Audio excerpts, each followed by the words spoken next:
E nós queremos, Pai, que a Tua palavra fale em nossos corações essa noite. Que nós não possamos ficar desorientados e perdidos. Que o Senhor possa colocar em nosso coração a quietude e o coração de ovelha e de servo que nós devemos ter. Louvamos ao Teu nome, agradecemos ao Senhor por Tua palavra e que ela possa trabalhar em nosso coração, em nome de Jesus. Como eu disse, o tema de hoje, o tema não, na verdade, a série que nós estamos iniciando hoje é uma igreja saudável. Uma igreja saudável. E por que nós iremos trabalhar isso? É porque existem algumas marcas que não podem deixar de existir na igreja de Cristo para que ela não deixe de se tornar saudável. E quando eu digo uma igreja saudável, eu não quero dizer uma igreja perfeita. Então eu não estou dizendo que nós somos uma igreja perfeita, porque nós somos cheios de defeitos, eu sou cheio de defeitos, vocês são cheios de defeitos, porque somos homens, estamos sob a presença do pecado ainda, portanto, nós não somos perfeitos, mas somos saudáveis. É como uma criança, irmão. O seu filho, se você tem filho ou se você tem um irmão mais novo e ele é saudável, você vai perceber que ele tem defeitos em si. Ele é uma criança que às vezes desobedece, é uma criança que às vezes não ouve o pai, é uma criança que às vezes faz pirraça, mas isso não quer dizer que ele não é saudável. Então nós não estamos tratando sobre perfeição, estamos tratando sobre saúde. Então toda igreja de Cristo Jesus, ela deve ser saudável. Por quê? Só uma igreja saudável pode crescer. Uma criança, quando ela é doente, por muitas das vezes, ela não cresce, ou pelo menos não cresce da forma que deveria crescer. Cresce sem os nutrientes devido que ela deveria ter para crescer. Portanto, cresce doente. Cresce não se alimentando da forma que deveria se alimentar, cresce não lidando com os pais da forma que deveria lidar, portanto, ela pode crescer, mas pode crescer doente. E aqui nós estamos tratando de uma igreja saudável. Nós estamos tratando de uma igreja que está crescendo, ainda com defeitos, mas ainda assim se mantém saudável.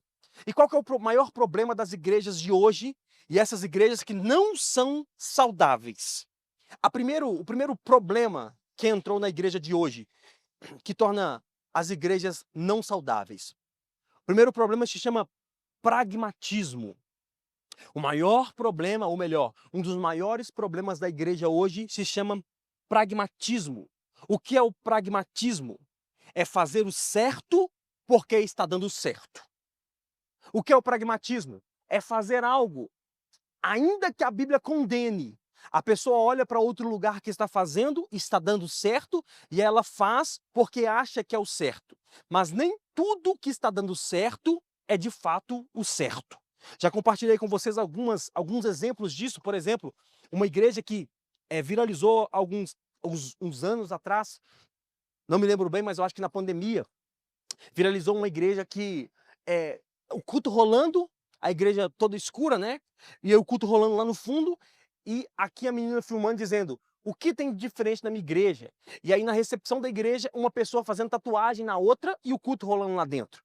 Ou seja, envolveram métodos e algumas coisas do culto para fazer com que a igreja dê certo.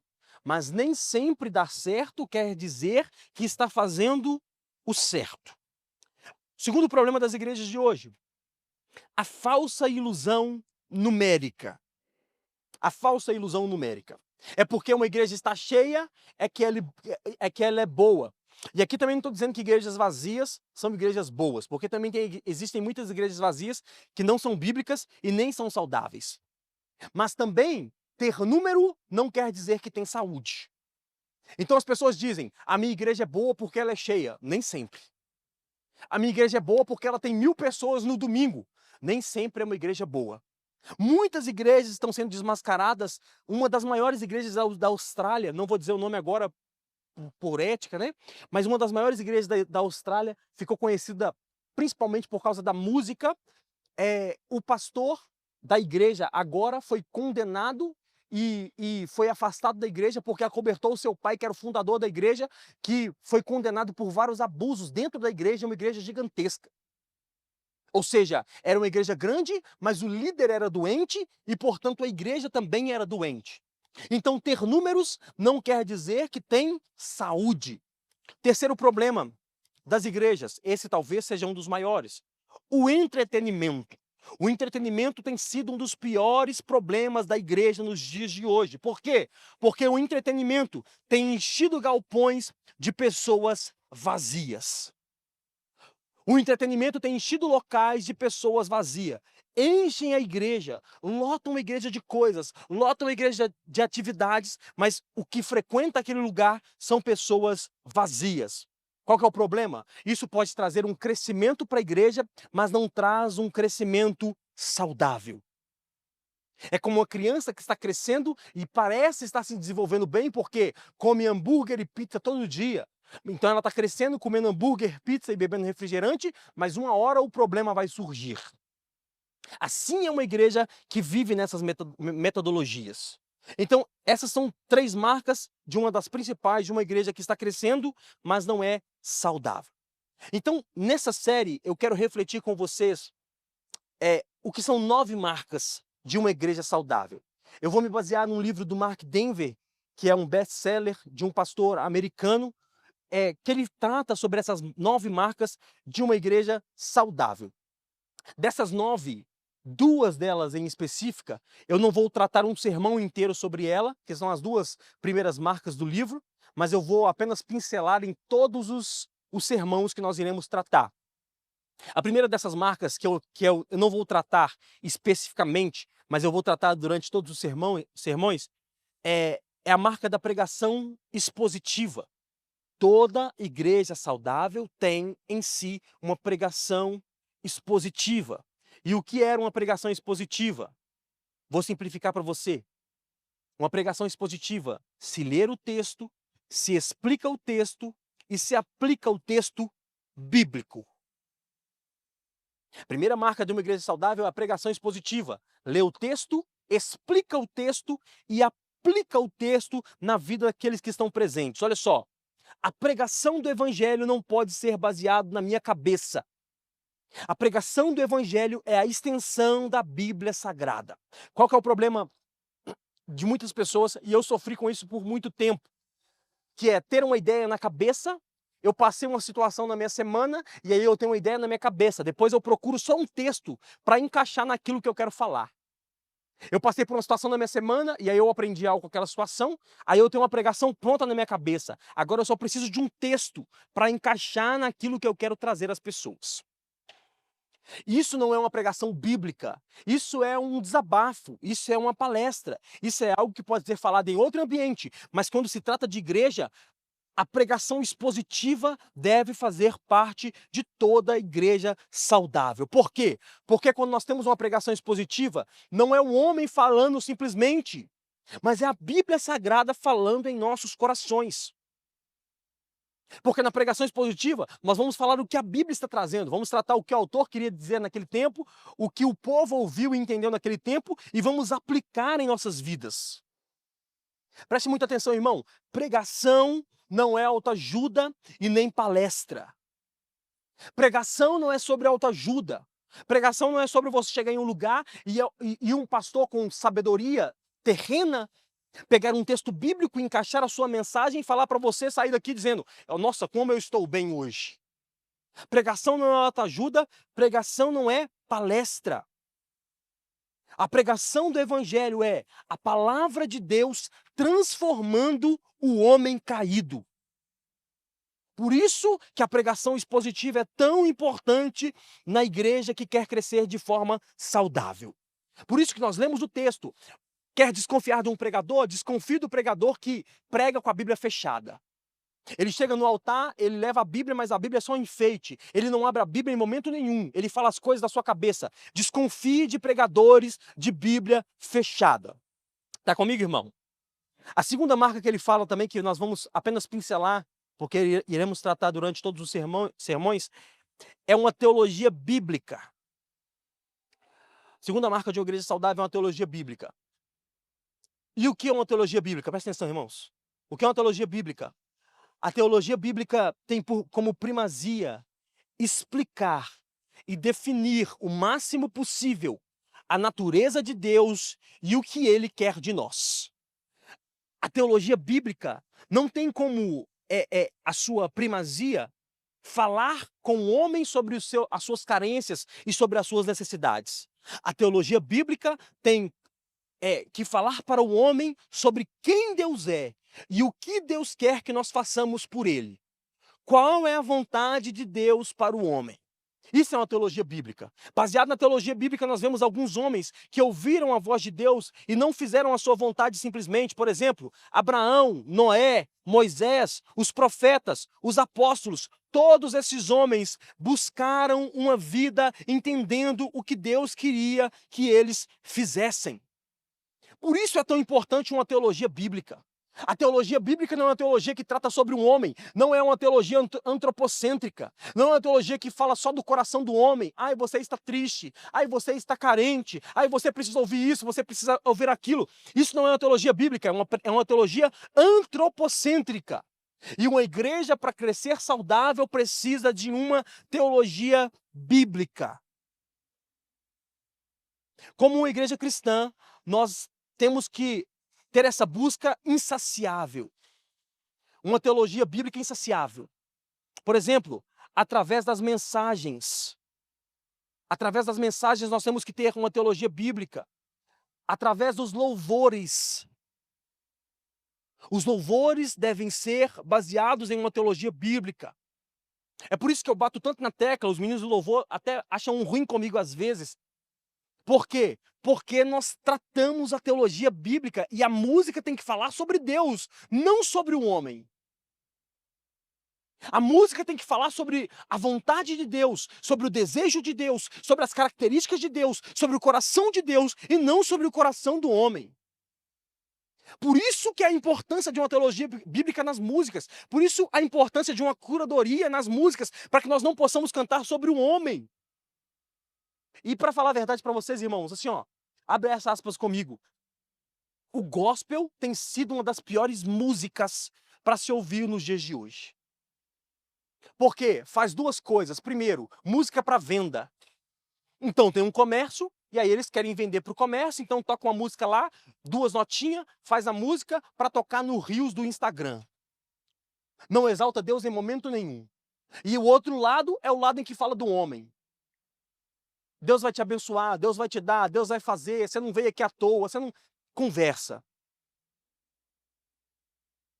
Uma igreja saudável deve crescer com teologia bíblica nas suas músicas, nas suas canções. A canção deve falar com Deus e não com o homem. Os louvores devem falar com Deus e não com o homem. Isso é uma teologia bíblica nos seus louvores. E a teologia bíblica no nosso serviço geral. Ou seja, uma igreja saudável tem que ter uma teologia, uma teologia bíblica que fala de Deus e não sobre o homem. Está comigo, irmão?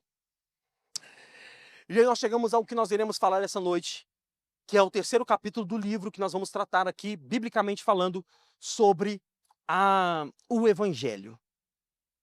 A 3ª marca de uma igreja saudável é o Evangelho. E é o que nós lemos aqui agora. Princípio do Evangelho de Jesus Cristo, Filho de Deus. O que é esse versículo? Marcos começa introduzindo o assunto sobre o que ele vai dizer. Marcos não foi discípulo de Jesus, Marcos não foi apóstolo de Jesus, mas foi o primeiro evangelho a ser escrito. Existem 4 evangelhos, Mateus, Marcos, Lucas e João, e Marcos é o primeiro a escrever sobre Jesus. E aí nós temos na Bíblia Sagrada o que nós chamamos de evangelho sinótico, que é Mateus, Marcos e Lucas. Desses 3 evangelhos, Marcos é o primeiro a ser escrito, e depois que Marcos escreve o seu evangelho, Mateus e Lucas escrevem também, depois mais para frente João escreve, mas Mateus e Lucas escrevem baseados no evangelho de Marcos. E aí Marcos escreve esse evangelho como uma forma de dizer aquilo que ele tinha visto naqueles dias. E apesar das pessoas tentarem negar quem era Jesus, Jesus causou um barulho imenso por sua passagem na terra. Jesus causou um imenso barulho na terra quando ele passou por essa terra. Preste atenção, sem internet, sem rádio, Jesus deixou muitas pessoas reflexivas sobre quem ele era.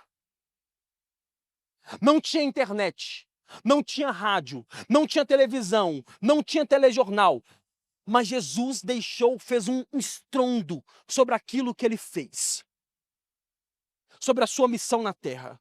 E a missão de Jesus era simples, e o que Marcos relatou em seu livro era simples. O que era? Preste atenção.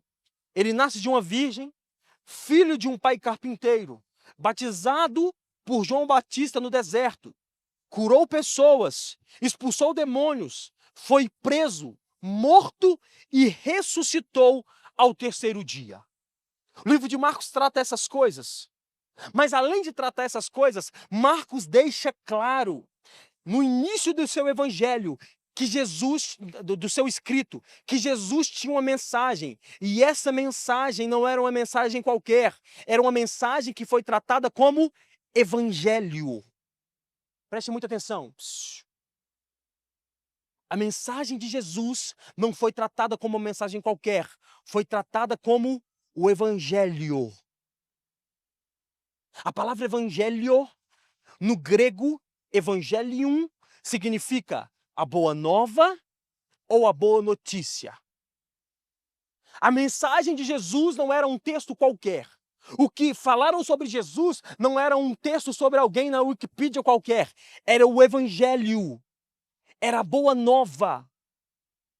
Era uma mensagem verdadeira e poderosa. Tão verdadeira e tão poderosa que Paulo diz em Romanos que o evangelho não contém o poder de Deus. O evangelho é o poder de Deus. Paulo diz, o evangelho não contém, o evangelho não faz parte, mas o evangelho é o poder de Deus. A mensagem que Jesus tinha não era uma mensagem qualquer que seria esquecida daqui a alguns anos.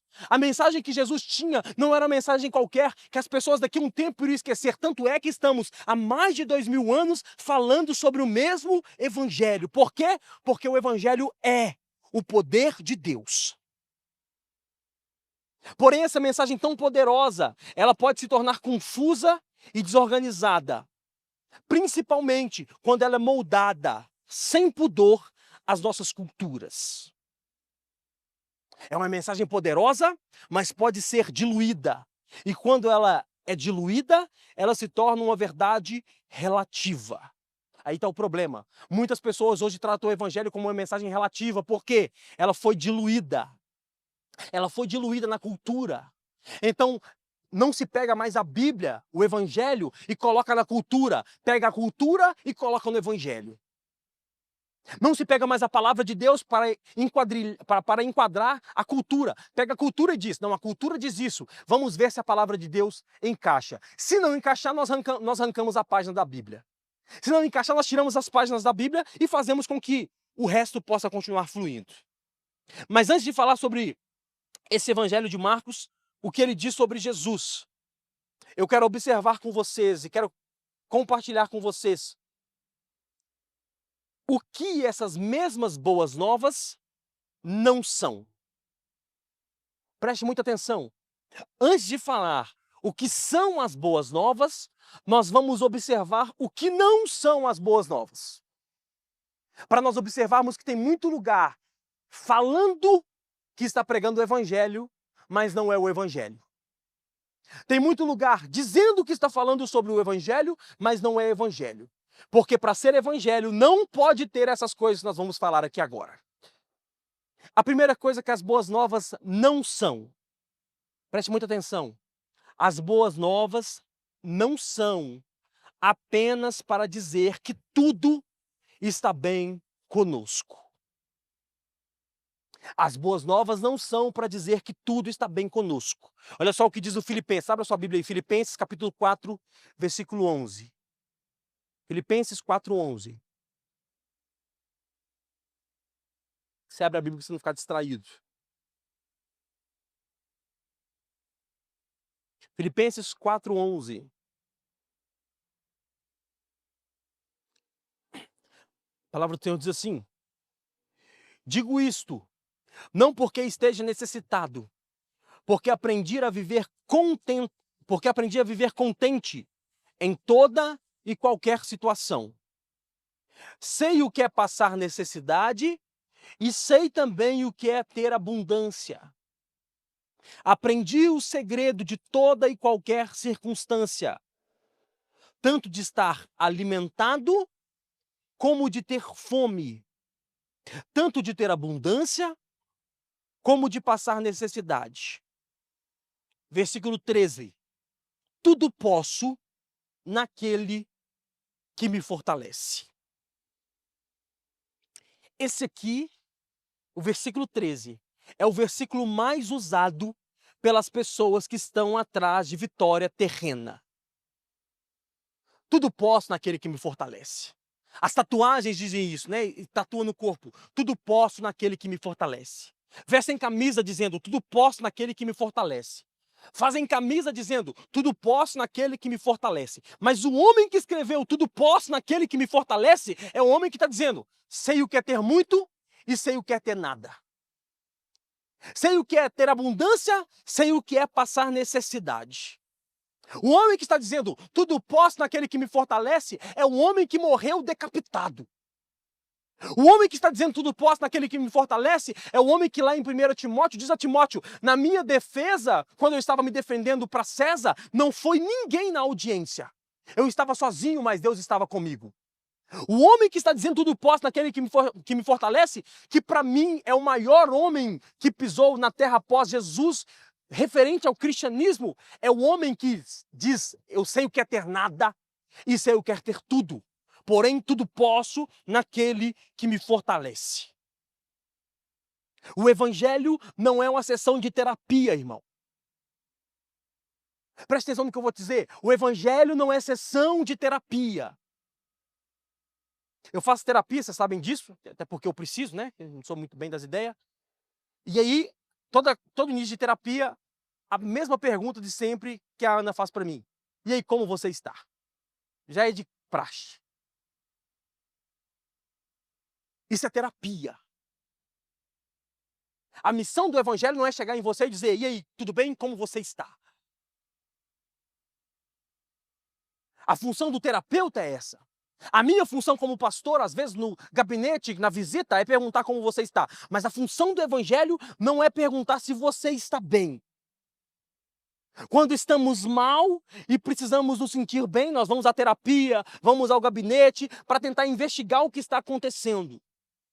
Mas por muitas das vezes, ao entrarmos à igreja, nós vamos sair mais tristes do que entramos. Muitas das vezes, você chegar a um culto de domingo, você vai sair mais triste do que você entrou. Por quê? Às vezes, nós vimos na igreja atrás de bênçãos terrenas. Mas aí Deus vai e solta uma palavra para nos corrigir, para endireitar os nossos passos. Então o evangelho não é para te dizer, para perguntar se está tudo bem. O evangelho é para dizer que está tudo mal. O evangelho não é para perguntar, e aí, como foi sua semana, como foi o seu dia? Não é para dizer uma mensagem para você, para que você possa sair daqui radiante e cometendo os mesmos erros e os mesmos pecados. E aqui eu já quero te dar esse conselho, abrindo essas aspas com você. Não convide alguém para a igreja para que ela se sinta bem.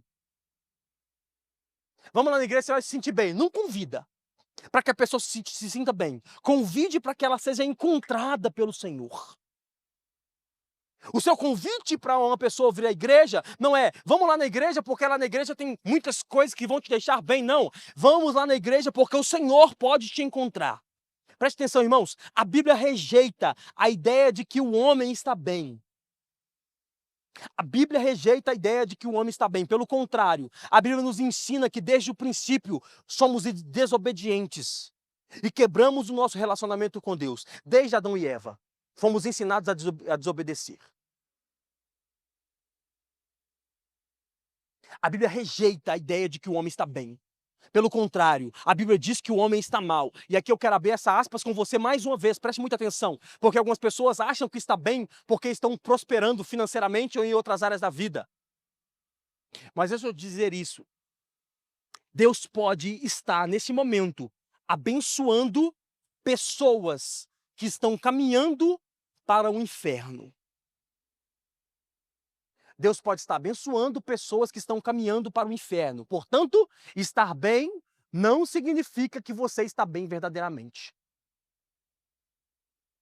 Se sentir bem não significa que você pode estar bem. Existem milhares de pessoas agora que estão bem. Estão vivendo a vida, estão com dinheiro no bolso, estão morando onde queria, vivendo onde queria, achando que estão bem, mas estão caminhando para o inferno.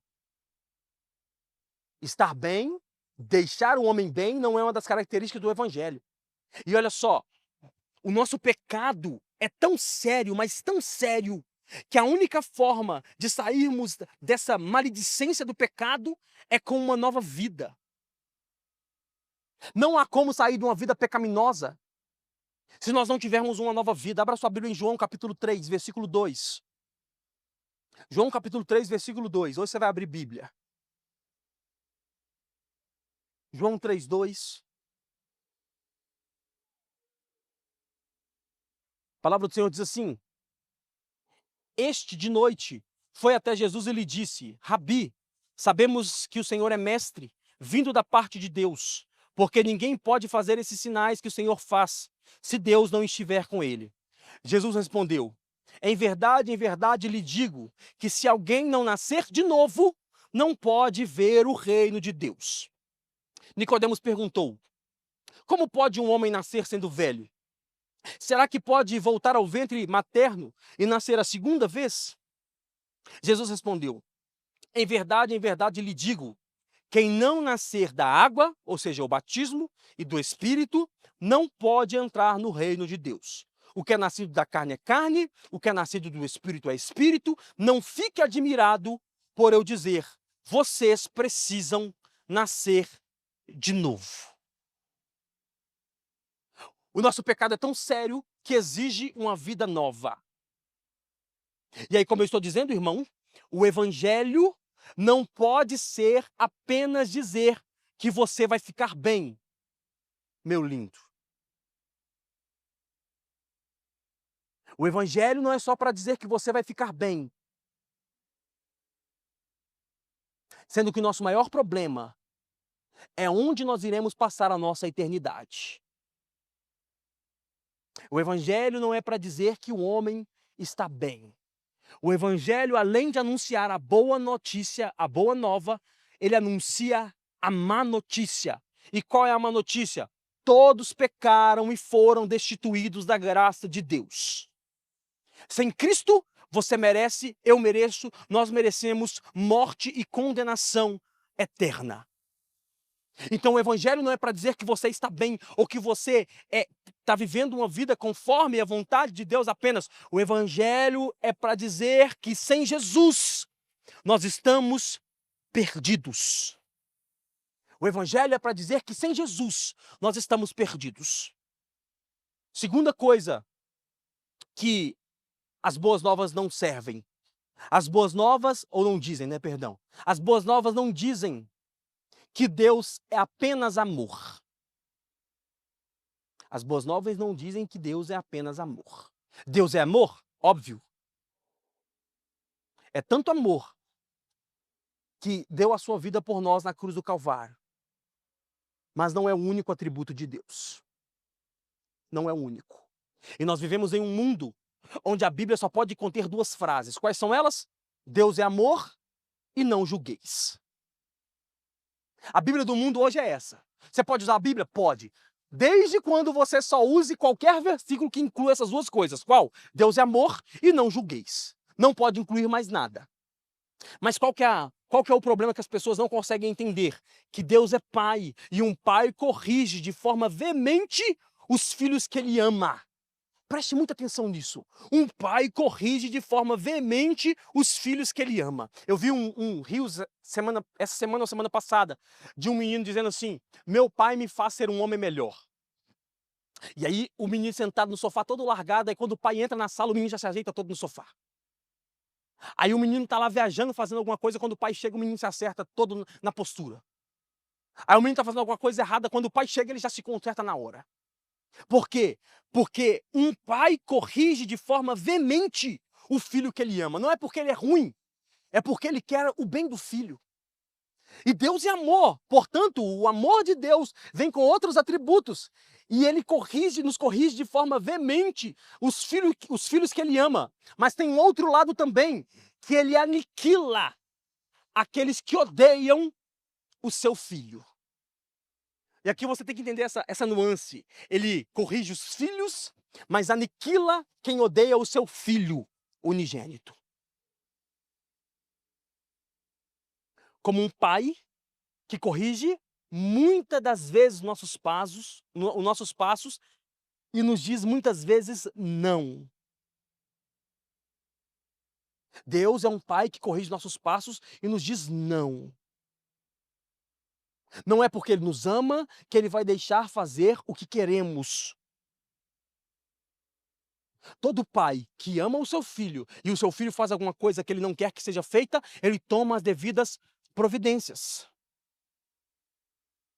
Então, Deus é amor, mas não é um amor passivo.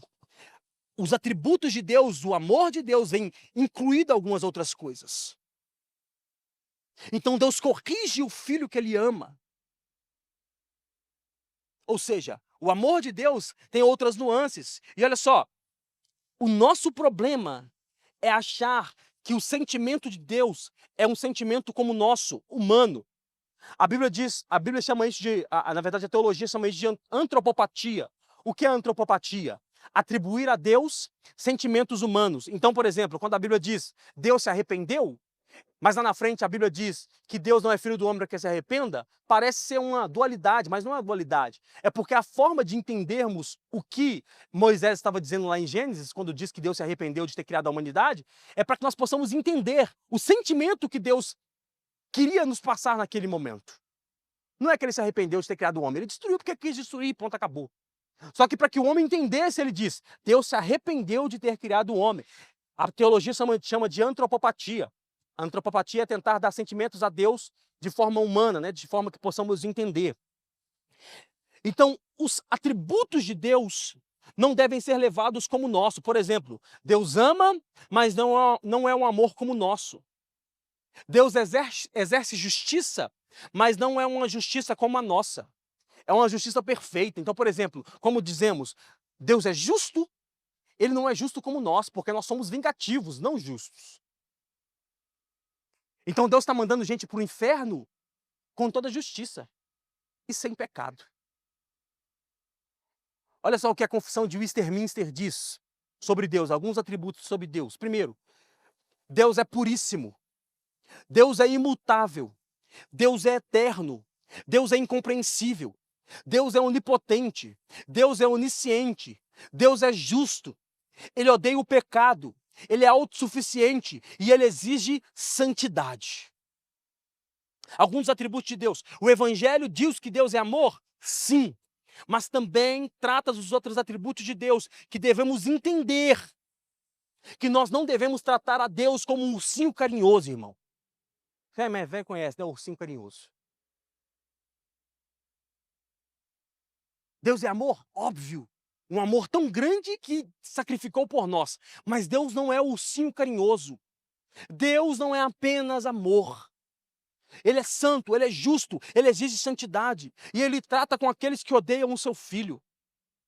Esse é Deus. Deus não é apenas amor. Terceira coisa que a Bíblia diz, que as boas novas não dizem. As boas novas não dizem que Jesus é apenas o nosso amigo. Jesus não é apenas o nosso amigo. Preste muita atenção. O próprio Jesus afirmou que veio dar a vida por nós. Marcos capítulo 10, versículo 45 diz assim: pois o próprio Filho do Homem não veio para ser servido, mas para servir e dar a vida em resgate de muitos. O foco dos 4 evangelhos é a cruz. O foco dos 4 evangelhos não é o homem. O foco dos 4 evangelhos não são os nossos sentimentos. O foco dos 4 evangelhos é a cruz. E aqui fica a pergunta, por que o foco dos 4 evangelhos é a cruz? E a resposta é, a cruz é o caminho que Deus mesmo construiu para nos trazer de volta a Ele mesmo. Mas para que a cruz fosse real, alguém deveria morrer nela. E quem morreu foi o próprio Jesus. E a morte de Jesus foi um sacrifício que exigia sangue, um sacrifício expiatório e um sacrifício substitutivo. O que isso tem a ver, irmão? Por que a morte de Jesus teve que ser essas três coisas? Primeira coisa, para que a morte de Jesus fosse uma morte comercial. Por que comercial? Porque a Bíblia diz que através do sangue de Jesus fomos redimidos, ou seja, comprados por um alto preço da escravidão do pecado. Por que uma morte comercial? Porque existia um preço e o preço foi pago. A morte de Cristo foi o preço pago por nossa libertação. A morte de Jesus também foi uma morte relacional. Por quê? Porque por meio da cruz de Cristo, Deus reconciliou o mundo consigo mesmo. E a nossa comunhão foi restaurada. A morte de Cristo também foi uma morte jurídica. Por quê? Nós merecíamos a condenação. Nós merecemos o inferno, mas a morte de Cristo nos trouxe justificação. Ou seja, não somos mais culpados. A penalidade que era contra nós foi transferida para a cruz através de Cristo Jesus. E ele aniquilou, ele anulou toda essa dívida. Colossenses 2,13 diz assim: e quando vocês estavam mortos nos seus pecados e na incircuncisão da carne, ele lhes deu a vida juntamente com Cristo, perdoando todos os nossos pecados, cancelando o escrito de dívida que era contra nós e que constava de ordenanças, o qual nos era prejudicial, removeu-o inteiramente, cravando-o na cruz e despojando os principados e potestades, publicamente os expôs ao desprezo, triunfando sobre eles na cruz. A obra de Cristo na cruz foi redenção, reconciliação, na qual a nossa inimizade com Deus foi sanada totalmente. Isso nos leva a entender que Jesus não é apenas o nosso amigo. Porque se Jesus fosse apenas o nosso amigo e nós entendermos Jesus apenas como nosso amigo, o nosso louvor, a nossa adoração se torna débil, sem sentido. Aí eu quero dizer que Jesus não é amigo? Não, Jesus é amigo. Mas mais do que amigo, ele é o Cordeiro imolado, o Redentor, aquele que traz paz, aquele que remove a culpa e aquele que apazigua a ira de Deus. Olha só o que diz Apocalipse capítulo 5, versículo 5. Então um dos anciões me disse: não chore, eis que o leão da tribo de Judá, a raiz de Davi, venceu para quebrar os 7 selos e abrir o livro.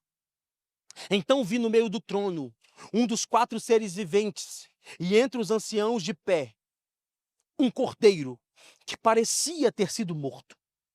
Ele tinha 7 chifres, bem como 7 olhos, que são 7 espíritos enviados por toda a terra. O cordeiro foi e pegou o livro na mão direita daquele que estava sentado no trono. E quando ele pegou o livro, os 4 seres viventes e os 24 anciãos se prostraram diante do cordeiro, tendo cada um deles uma harpa e taças de ouro cheias de incenso, que são as orações do santo.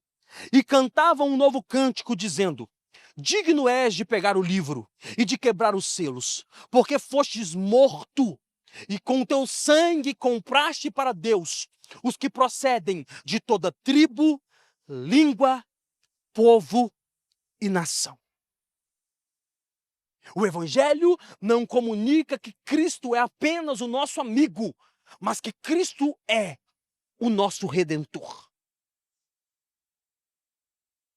O Evangelho não serve para nos dizer apenas que devemos viver uma vida apenas de amor, ou uma vida cheia de regras, ou uma vida com pensamento positivo. O Evangelho é uma mensagem que requer desespero diante de Deus. Ao ouvirmos o Evangelho, devemos nos desesperar diante de Deus. Essa deve ser a resposta do Evangelho, do homem para o Evangelho. E aqui fica a pergunta. Então, quais são as principais características do Evangelho? A primeira delas, o arrependimento. Apocalipse capítulo 20, versículo 20 diz assim: vocês sabem que jamais deixei de anunciar o que fosse proveitoso e de ensinar isso a vocês publicamente e também de casa em casa, testemunhando tanto os judeus como a gregos o arrependimento para com Deus e a fé em nosso Senhor Jesus Cristo. Marcos 1,15 diz assim, ele dizia, o tempo está cumprido e o reino de Deus está próximo. Arrependam-se e creiam no Evangelho. O primeiro sentimento que ao ouvirmos o Evangelho devemos ter é o sentimento de arrependimento. O arrependimento é a única forma que Deus estipulou para que o homem pudesse nascer de novo. Arrependei-vos e creia no Evangelho. Preste muita atenção, o Evangelho não cobra ticket de entrada. O Evangelho no céu, na verdade, não tem área VIP. Não importa qual é a sua cor, não importa qual é a sua idade, não importa a sua altura, não importa qual é a sua conta bancária. E ao nos arrepender, não importa nem mais o nosso passado. O Evangelho não cobra nada disso. A cláusula, a moeda para que possamos alcançar a boa notícia é: arrependei-vos e crede no Evangelho. Arrependei-vos e crede no Evangelho. Porém, arrependimento não é remorso. Vir aqui à frente, para as igrejas que fazem apelo, assinar um papelzinho dizendo que quer aceitar a Jesus e até mesmo ser batizado, são atitudes que fazem parte do arrependimento, mas não são arrependimento. O Evangelho requer arrependimento dos nossos pecados. E aqui fica o meu convite, se você não se arrependeu dos seus pecados, peça a Deus para que te perdoe. Assuma que você é fraco, que você é pequeno, mas que você precisa nascer de novo. Eu não estou te convidando para uma igreja ou para um programa qualquer.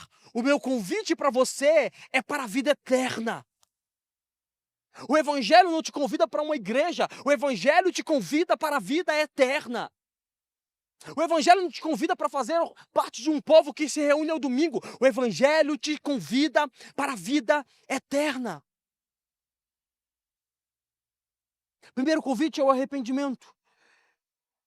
E a segunda característica, que junto com o arrependimento, vem a fé. Hebreus 11:1 diz assim, ora, a fé é a certeza de coisas que se esperam. E a convicção de fatos que não se veem. É muita tristeza quando eu ouço as pessoas ensinando esse versículo apenas para conquista. As pessoas dizem, você não precisa ver para alcançar o carro, a casa, enfim. Porque isso, na verdade, vai passar, irmão. A fé mais importante não é a fé de conquista, e sim a fé que nos faz crer que éramos pecadores, mas através do sangue de Jesus, nós nos tornamos santos.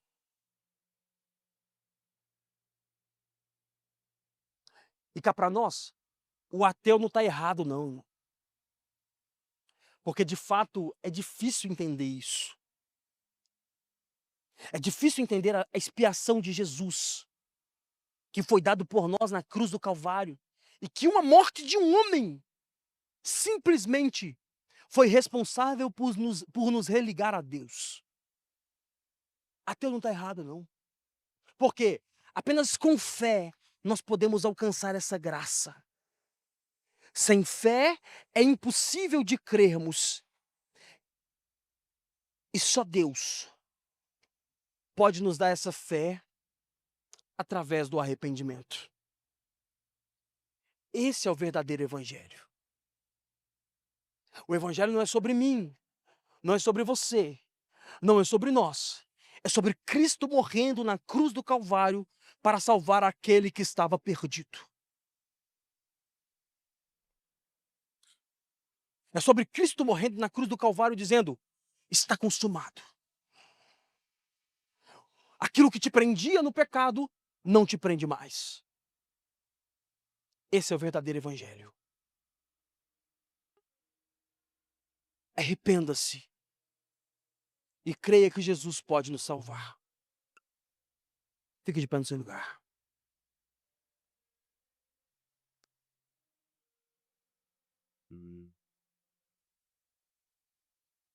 Arrependa-se e creia no evangelho. Esse é o convite do evangelho.